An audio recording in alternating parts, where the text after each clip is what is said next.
पता नहीं आपने आज मोदी जी का वीडियो देखा नहीं देखा? देखा? व्हाट्सएप यूनिवर्सिटी वालों ने देखा? वो इटली की राष्ट्रपति मेलोनी है, उनको नरेंद्र मोदी जी टॉफी खिला रहे हैं।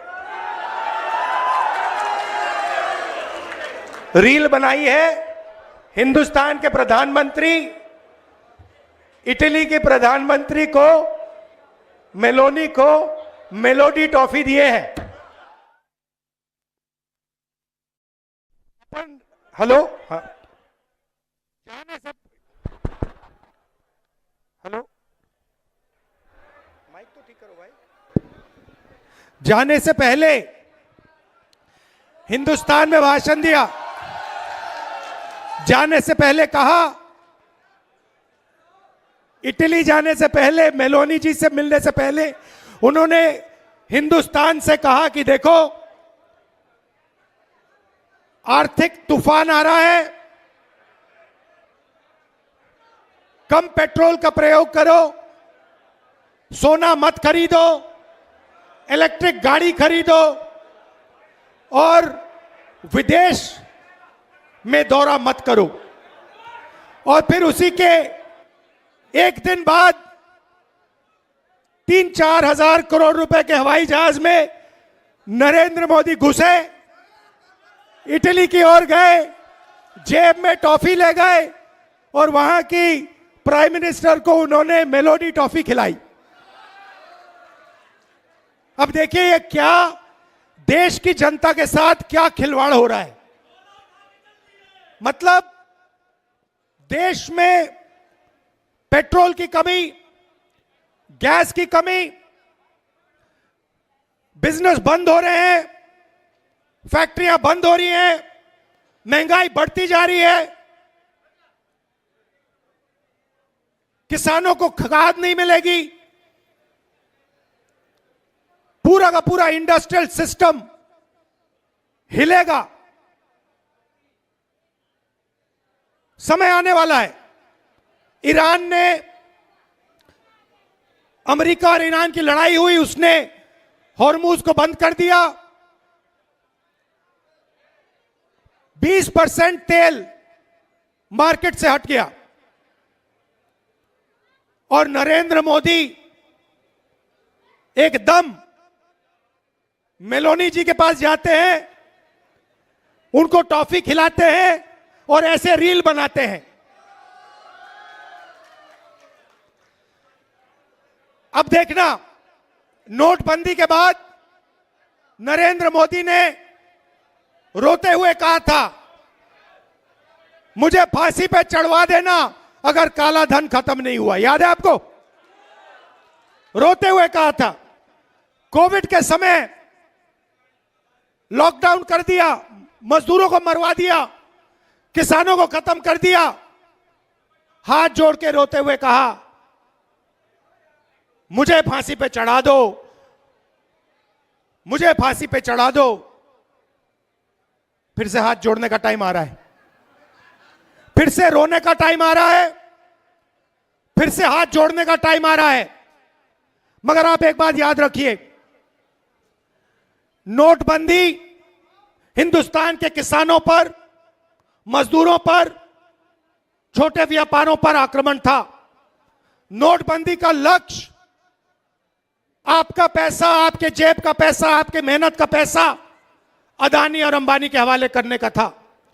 वही लक्ष्य लॉकडाउन का था। जब हमारे मजदूर हजारों किलोमीटर भूखे प्यासे वापस चल रहे थे, उसी समय नरेंद्र मोदी लाखों करोड़ रुपए का कर्जा माफ अदानी अंबानी का कर रहा था। अब देखिए इन्होंने क्या किया है। पब्लिक सेक्टर को खत्म कर दिया,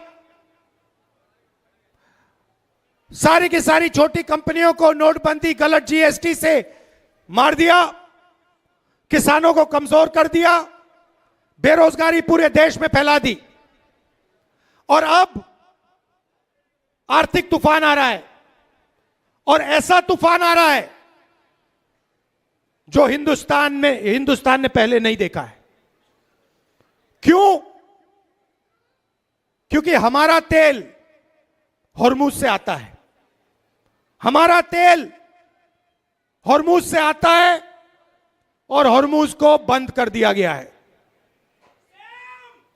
और नरेंद्र मोदी चुनाव से पहले कहते हैं तेल की कोई कमी नहीं, गैस की कोई कमी नहीं, पेट्रोल की कोई कमी नहीं, सब कुछ ठीक है।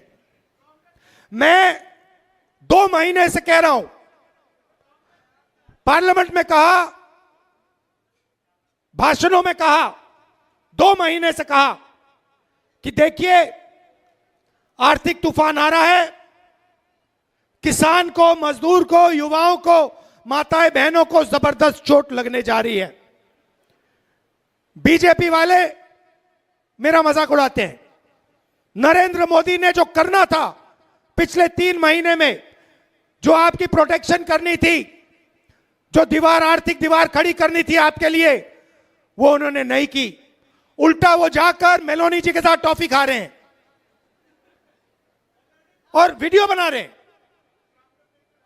वीडियो बना रहे हैं जैसे मजाक चल रहा है। वापस आएंगे, आप देखना क्या होता है। वापस आएंगे, आर्थिक तूफान आएगा, गरीब लोगों को चोट लगेगी, किसानों को खाद नहीं मिलेगी, पेट्रोल डीजल के दाम आसमान तक पहुंच जाएंगे, महंगाई बढ़ेगी। उसके बाद नरेंद्र मोदी हाथ जोड़ेंगे, कहेंगे भाइयों और बहनों मुझे फांसी पर चढ़वा दो। रोएंगे, कहेंगे मेरी गलती नहीं है, अगर मेरी गलती है तो मुझे फांसी पे चढ़ा दो, कहेंगे, आप देखना। तो मेरा कहना है कि उनका काम अर्थव्यवस्था की रक्षा करना है, उनका काम देश की रक्षा करने का है, उनका काम अदानी और अंबानी। भैया भैया गर्मी है, डिस्टर्ब मत करो, गर्मी है, डिस्टर्ब मत करो, लोगों का मूड खराब हो जाएगा, वो आपके नारे सुनने नहीं आए हैं। तो उन्होंने क्या किया है पिछले 12 साल में? देश की रक्षा हमारा संविधान करता है, हमारी संस्थाएं करती हैं, हमारे इंस्टीट्यूशंस करते हैं, इलेक्शन कमीशन करता है। मैंने मीडिया के बारे में मजाक उड़ाया, मगर इनकी जिम्मेदारी लोकतंत्र की रक्षा करने की होती है। नरेंद्र मोदी जी ने पिछले 12 साल संविधान पर आक्रमण किया है, हमारी सारी की सारी संस्थाओं को नष्ट किया है। आरएसएस के लोगों को हर यूनिवर्सिटी में वाइस चांसलर बनाया, इलेक्शन कमीशन को पूरा कंट्रोल किया, वोट चोरी का सिस्टम बनाया, जुडिशरी पे दबाव डालकर, उनको डराकर उन्होंने अदानी अंबानी की पूरी मदद की। और अब मुश्किल क्या है कि अब अदानी अंबानी देश को नहीं बचा सकते, अब नरेंद्र मोदी देश को नहीं बचा सकते हैं। अब सिर्फ हिंदुस्तान का किसान, हिंदुस्तान का मजदूर, हिंदुस्तान का युवा इस देश को बचा सकता है। और आपके इन्होंने हाथ बांध दिए हैं, आप सबके हाथ बांध दिए हैं।